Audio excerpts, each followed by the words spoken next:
ini itu ada 3. Yang pertama, peserta didik dapat menguraikan teori-teori utama tentang asal-usul bumi. Yang kedua, peserta didik mampu mengidentifikasikan dan menjelaskan peran atmosfer, hidrosfer, dan litosfer sebagai pendukung kehidupan. Yang ketiga itu ada peserta didik dapat menyusun laporan atau ringkasan tentang teori dan peran bumi sebagai ruang kehidupan. Selanjutnya itu apa bumi? Ada yang tahu itu apa bumi? Ya, bumi adalah planet ketiga dari tata surya yang menjadi satu-satunya tempat diketahui dapat mendukung kehidupan. Bumi juga memiliki bentuk bulat yang berdiameter sekitar 12,742 km dan terdiri atas lapisan atmosfer, litosfer, hidrosfer, serta biosfer yang saling berinteraksi. Selanjutnya ada komponen utamanya. Komponen utama itu ada 4. Ada yang tahu itu apa litosfer? Ya, lapisan batuan. Yang kedua itu ada hidrosfer. Hidrosfer itu lapisan air. Dimulai dari air danau, laut, sungai, serta air tanah yang kita gunakan sehari-hari. Yang ketiga itu ada atmosfer.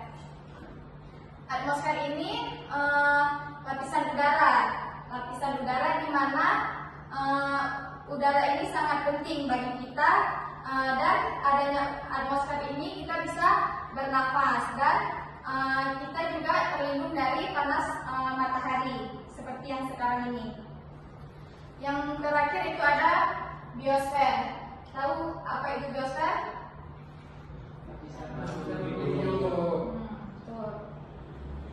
Selanjutnya ada fungsi bumi sebagai ruang kehidupan.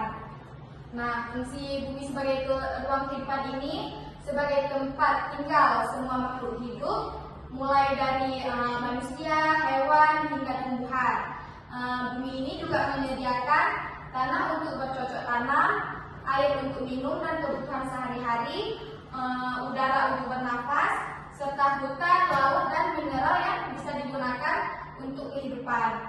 Selain itu, bumi juga menjaga keseimbangan alam lewat siklus air, siklus udara, dan ekosistem yang saling mendukung. Jadi bumi ini bukan hanya untuk tempat tinggal kita saja, tetapi juga menjadi penopang untuk semua agar makhluk hidup dan makhluk lainnya bisa bertahan.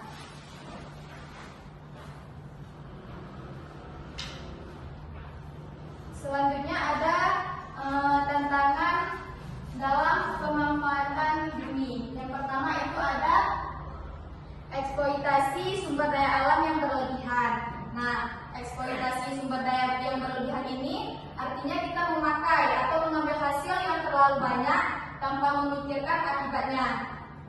Misalnya hutan yang ditebang terus-menerus tanpa menanam kembali. Laut dipenuhi dengan sampah, plastik, atau tambang dikeruk habis tanpa memperhatikan lingkungan. Hal ini bisa disebabkan atau terjadi karena hal ini bisa dilakukan terus-menerus dan akan mengakibatkan tanah menjadi longsor, udara makin kotor, hewan dan tumbuhan kehilangan tempat tinggal. Bahkan kita sendiri bisa kekurangan air bersih dan udara sehat.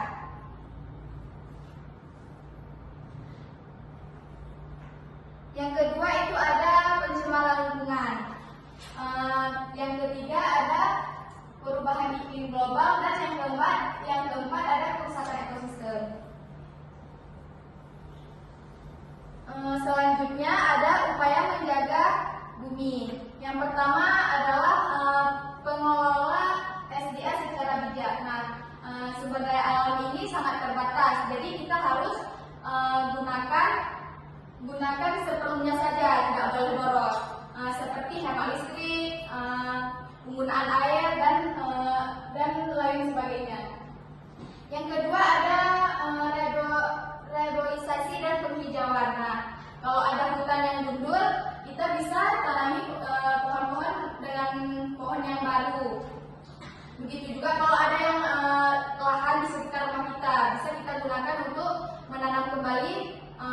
penghijauan.